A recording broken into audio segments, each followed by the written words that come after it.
Hello everyone, I hope you guys are doing great, and what I'm about to discuss with you will help us think about on how well do we know the correct usage of terms in our first language. Because too often, no, we find it funny when people speak in wrong English grammar. But when you think about it, it's actually inevitable because not every one of us grew up having English as their first language. Hello everyone, I hope you guys are doing great, and what I'm about to discuss with you will help us think. In this module, we will be acquainted with parts of speech in our secondary languages, which is English and Filipino, and we will analyze it in our very own mother tongue, which is Mandaya. And before we start, I'd like to introduce myself in my own mother tongue. Madayon na adlaw kamayo, ako si Dorothy D. Kadayday, B.Ed 3rd year, 20 ang edad, Gahuya sang Barangay Alegria, Katiel, Davao Oriental. Let's start with nouns. We all know naman what is nouns, right?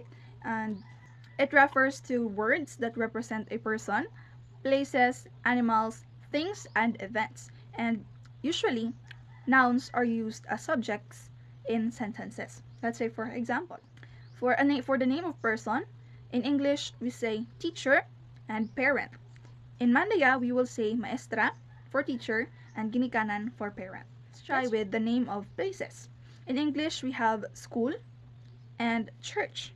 But in Mandaya, we say eskwelahan for school and simbahan for church. For animals, we have goat, which is kanding in Mandaya, and carabao, which is kabaw in Mandaya. Let's try for name of things. We have comb or sudlay in Mandaya, and we also have pencil or lapis in Mandaya. Let's try for name of things. For the name of events, we have here in English is wedding, and in Mandaya it is called kasal. Another example is Christmas, and in Mandaya it is called Pasko. And as you can see, some of the terms used in our mother tongue is actually meron din in Filipino, so there are similarities. For the name of events, we have here in English is wedding. Now, it is said that noun can be common or proper. When we say common noun, it is the general term for a person, place, thing, or idea. Note that it is not capitalized unless it begins a sentence. So let's say, for example, now, it is said that noun can be common or proper. Of common nouns, we have milk or gatas in Mandaya and soap or sabon in Mandaya. For proper noun of common nouns, we have milk.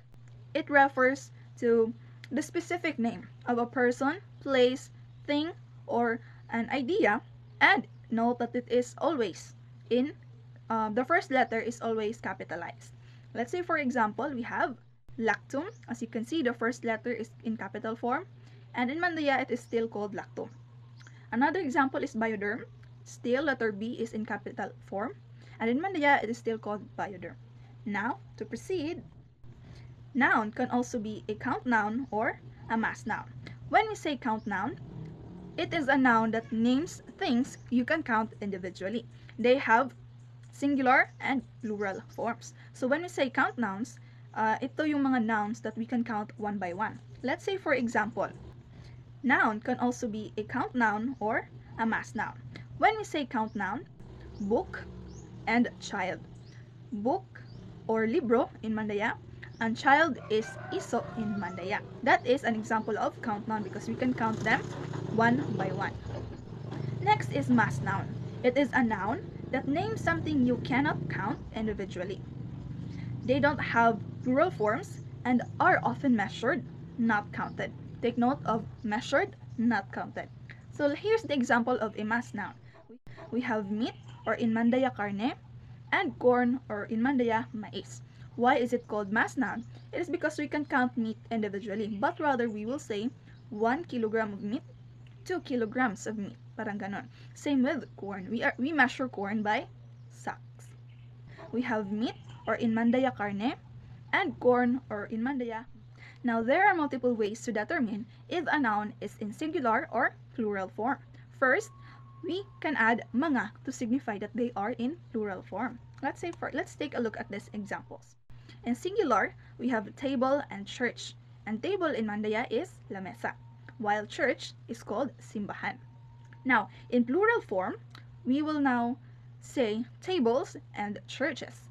But in Mandaya, it will become mga lamesa and mga simbahan. As you can see, the mga signifies that the noun is in its plural form. Well, another way to determine if a noun is in its singular or plural form is through the grammatical particles used in along with it. Now, when we say grammatical particles, these are the short words before the noun that will help us know if the noun is in singular or plural form. But in English, it is rarely used. So we will use Filipino terms in using examples kasi mas applicable siya. Now, for our examples, let's start with common nouns. In singular, we say ang aso, and in Mandaya, it will be yang ido. And another one is ang libro, and then it will now become yang libro. So, for plural, it will now become ang mga aso, and in Mandaya, we will now say yang mga ido. And another one is ang mga libro will now become yang mga libro. And as you can see, the word yang, mga, ang signifies or help us determine if the noun is in singular or plural form. Now let's try to use proper nouns. In singular, we have si Ana, and in Mandaya, it will now become si Ana. It's the same. Another is si Jose in Filipino, and in Mandaya, it's still the same, si Jose pa rin, kasi nga singular sila. Now, if it is in plural, we will now say sina Ana at Lisa. In Mandaya, it will become silan Ana how Lisa. Another example is sina Jose at Leonora. In Mandaya, we will now say silan Jose how Leonora. As you can see, the grammatical particle used was sina, at, and then in Mandaya is the word silan. That is to signify that the noun is in plural. Another way to determine whether a noun is in its singular or plural form is through their affixes. When we say affix, it is a small part or small word part that is added to the base word or the root word, and then it changes its meaning and its form. So let's say, for example, luto. When we add the affix mag, it will become magluto. Affix or affixes is more commonly known as panlapi in Filipino. And in this example, we will still use Filipino terms. So let's say, for example, in singular. In Filipino, we say kaibigan at kapatid. In Mandaya, we will say amigo and lumon. Now, if it is about for two, we will say magkaibigan or mag-amigo and magkapatid or maglumon. Now, what if it is more than two? So let's say, for example, in singular. In Filipino, we say kaibigan at kapatid. So we will not consider it as plural. We will now say magkakaibigan. And in Mandaya, mga mag-amigo. Another example will be magkakapatid. And in Mandaya, it is now mga maglumon. As you can see, the affix mga and even the affix in Filipino, the mag, signifies and helps us determine whether the noun is in singular or plural form. So we will not consider it as plural. We will now say magkakaibigan. And in Mandaya, another thing is that nouns can have gender. That's right, nouns can have gender. We have masculine, feminine, common, and neutral. Let's use examples, English term examples for this one. For masculine, another thing is that nouns can have, we have uncle or tiyo in Mandaya. Another one is father or ama in Mandaya. For feminine, we have auntie or tiya in Mandaya and mother or ina in Mandaya. That is for feminine nouns. Now we also have the common nouns. We have parents and relatives. For parents, we say ginikanan in Mandaya, and for relatives, we say parente or pariente. Now for neutral or for nouns that don't really have a specific gender if they are masculine or feminine, we have pencil and scissor, and in Mandaya we will call it lapis and gunting. So yes, that's for the nouns in their gender forms. And that's all for nouns. Now let's proceed with pronouns. I know naman that you have an idea what is pronouns all about. And pronouns, it is a word that takes the place of the noun to avoid repetition and make sentences smoother. So in short, si pronoun is yung pangpalit kay noun. So let's say for example, Mary is kind. She is kind. So as you can see, Mary is replaced by the pronoun she. And another example is the students are ready. They are ready. And the noun student is replaced by the pronoun they. So that's how pronouns work. Well, there are three types of pronouns. And first, we have personal pronouns. And under that, we have first person, second person, and third person. So I have here examples to tell us the distinction of the three. In English, we often use I, me, my, and mine for first person. But in Mandaya, we use ako and kana. In second person, in English, we use you and your for second person. But in Mandaya, we use ikaw and kamo. And lastly, in English, we use he, him, her, she, and it when we refer to the third person. But in Mandaya, we say kanaan or for it, kanang, ganon. But that is for singular. So in plural, we use we, us, our, and ours for the first person. But in Mandaya, we use kanato, kami, and kanami. Then for the second person, we often use you, your, or yours. But in Mandaya, we say ikaw, kanmo, or kamayo. Then in third person, they use they, them, their, or theirs. But in Mandaya, we say silan and kanilan. Another type of pronoun is called demonstrative pronoun. And I have here examples to further elaborate the idea of what is demonstrative pronouns. Okay, in English, when an object is nearest to the speaker, they use this. But in Mandaya, we use ngini. And in English, when the location is nearest to the speaker, they use the pronoun here. But in Mandaya, we used adi, ansadi, or ansani. Now in English, if an object is nearest to the addressee, we use that. But in Mandaya, we use ngiyan or ngito. Now, in English, if the location is nearest to the addressee, they use there. But for us, we use ansidto, adto, and ngansidto. Another thing is that in English, if the object is remote or farther away from the speaker, they will use that or yonder. And in Mandaya, we say nidto. But aside from that, if the location is remote to the speaker, in English, if the location is remote to the speaker, they will use yonder or over there. But in Mandaya, we use adto, ansidto, ngansidto, or ngadto. And the last type of pronoun is called interrogative pronouns. And I have here the examples to help us understand what is interrogative pronouns. In English, they say what, but in Mandaya we say unan. They say who, in Mandaya we say sino. When they say when, we say kano. And when they say how many, we in Mandaya we say pila ka buok. And in English, when they say how much, pertaining to the price, in Mandaya we say tagpila. And in English, when they say why, in Mandaya we say nasa. Aside from that, in English, when they ask how, in Mandaya we ask iuno.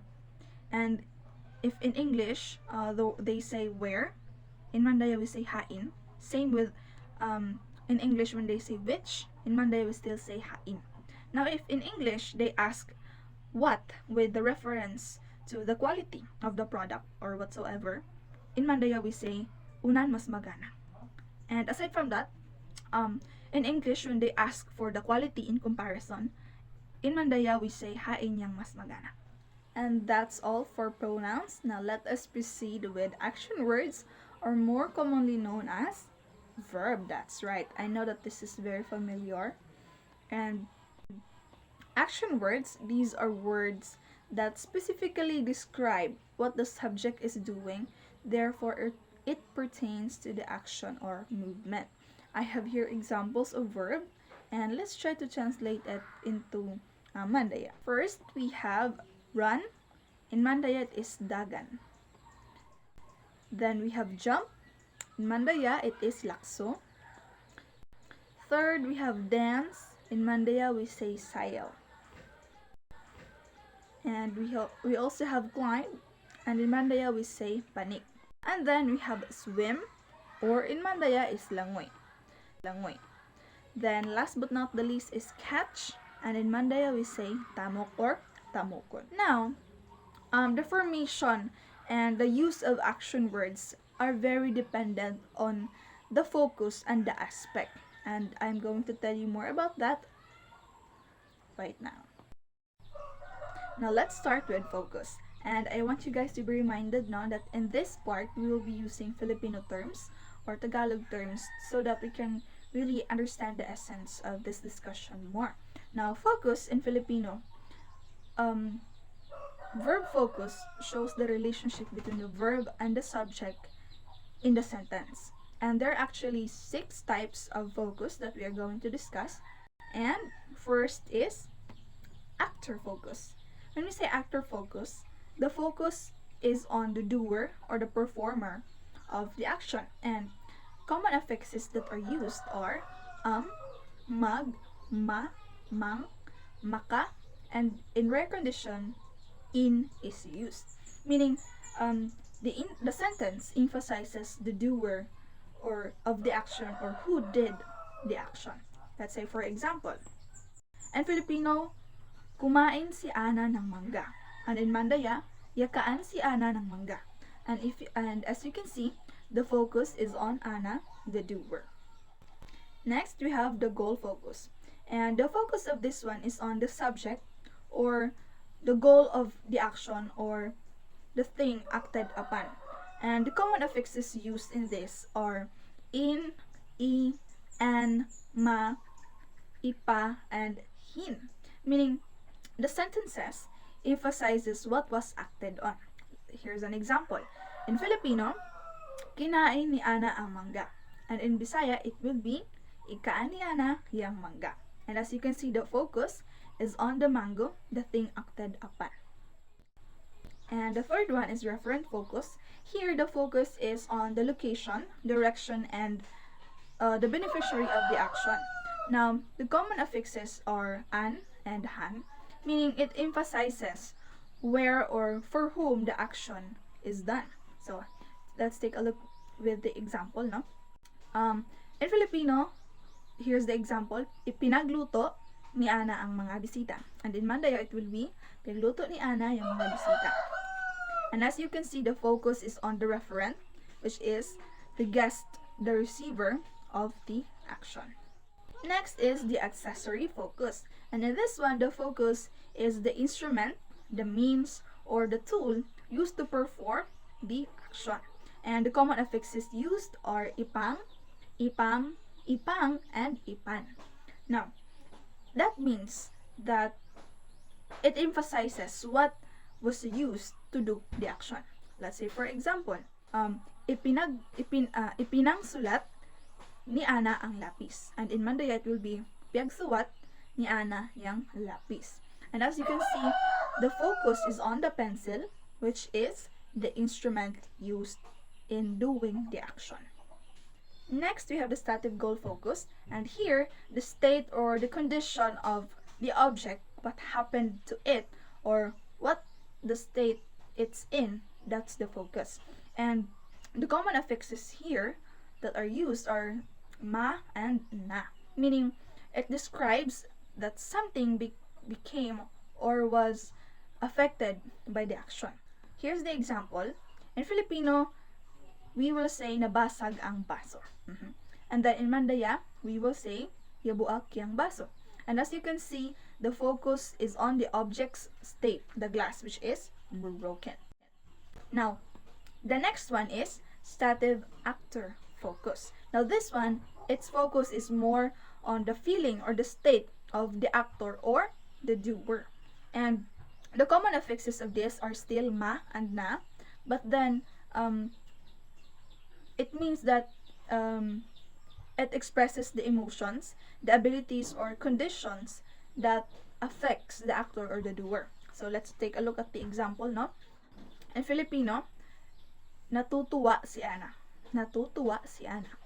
Then in Mandaya, it will become yalipay si Ana. And as you can see, the focus is on the actor's state, which is Ana's feelings. So that's the difference between the previous static goal focus and this one, the stative actor focus. Now we are done with the focus. Now let us proceed with the aspect. In Filipino grammar, aspect refers to the time or the progress of an action, whether it has been done, is being done, or will be done. And just like in focus, there are also 6 types of aspect system, and in each system we have what we call the unreal aspect and the real aspect. Unreal aspect means that the action has not yet begun, while the real aspect shows that the action has already begun. So let us start with the first one, which is action focus. Here, still the focus is the doer or the performer of the action, and the common affixes used are mag, nag, and ma. Now, the real aspect, the unreal aspect here, for example, is kakain, and the real aspect is kumain. Now, let's put it into a sentence. Kakain si Lisa ng kanin, and in Mandaya, mukaan ng kanon si Liza. That is for unreal. And for real aspect, kumain si Lisa ng kanin, and in Mandaya, yakaan ng kanon si Liza. And as you can see, the focus is on the actor, which is Liza, the one performing the action. Let's proceed with the goal focus. Here, the object is the very goal, and the common affixes used here is in, I, and an. The unreal aspect is unreal aspect will be kakainin, and real aspect is kinain.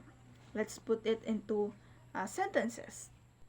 Unreal aspect, we will say kakainin ni Lisa ang kanin. In Mandaya, kakanon ni Lisa yung kanon. And for real aspect rather, we will say kinain ni Lisa ang kanin, and in Mandaya, we will say ikaan ni Lisa yang kanon. And again, the focus, as you can see, is on the object, the kanin, that receive the action. Next is referent focus. Again, its focus is on the location, direction, or the person receiving the action. And the common affixes here is han and an. And the unreal aspect will be lulutuan, while the real aspect is nilutuan. And if we're going to apply that in a sentence, unreal will say, lulutuan ni Ana ang kanyang pamilya, and that will translate in Mandaya to, lutuan ni Ana yang kanaan pamilya. And for the real aspect, it will say, nilutuan ni Ana ang kanyang pamilya. And if we're going to translate it to Mandaya, it will say, ilutuan ni Ana yang kanaan pamilya. And as you can see, the focus there is the receiver, which is the family or the pamilya. Next, we have the accessory focus. Here, the instrument or the tool used in doing the action will be the focus or the highlight. And the common affixes used are ipang and ipam. Now, the unreal aspect is ipang susulat, while the real aspect is ipang sulat. So if we're going to apply it in a sentence, the unreal one will say, ipangsulat ni Lisa ang lapis. And in Mandaya, pagasulat ni Lisa yang lapis. And for the unreal aspect, ipinangsulat ni Lisa ang lapis. And in Mandaya, ipagasuwat ni Lisa yang lapis. Again, as you can see in the example, the focus is on the instrument, which is the lapis, used in doing the action. Next, we have the stative actor focus. Here, the focus is on the condition, the emotion, and the state of the actor. And the common affixes used here are ma and na. Then, the unreal aspect is matatakot, and the real aspect is natakot. So, let's put it into example. Unreal will say, matatakot si Pedro, and in Mandaya, mahadlok si Pedro. Now, if we put it in the real aspect, natakot si Pedro. In Mandaya, it will become yahadlok si Pedro. And as you can see, the focus is on the actor's state or their emotion. Last but not the least is the stative goal focus. Here, the focus is the condition or the state of the object itself. The common affixes here are ma and na still. And the unreal aspect would be mababasag, and the real aspect is nabasag. If you're going to put it into a scenario or example, unreal aspect will say it like this. Mababasag ang baso, in Mandaya, mabuak yung baso. Now, in real aspect, it will say nabasag ang baso, and in Mandaya, yabuak yung baso. And as you can see, the primary focus is on the object's condition after the action. And that is for the aspect system. And last but not the least, we have tense. It refers to the time of the action where the verb occurs. So we have three, the usual, the past, present, and future.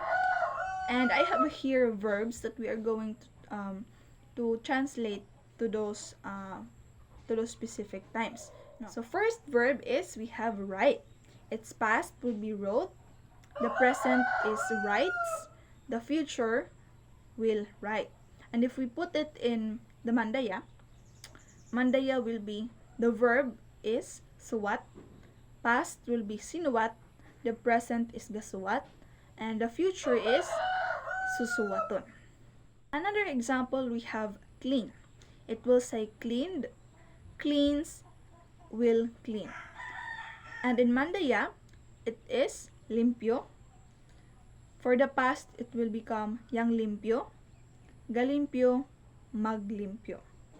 And for another example, we have dance. For the past, it will be danced, dances, will dance. And if we translate it to Mandaya, it will become sayaw, yakasayaw, yagsayaw, and musayaw. And that brings us to the end of my part for the first three parts of speech, which is the noun, the pronoun, and the verb. And the rest of it will be discussed by my partner, Miss Ailia Barca.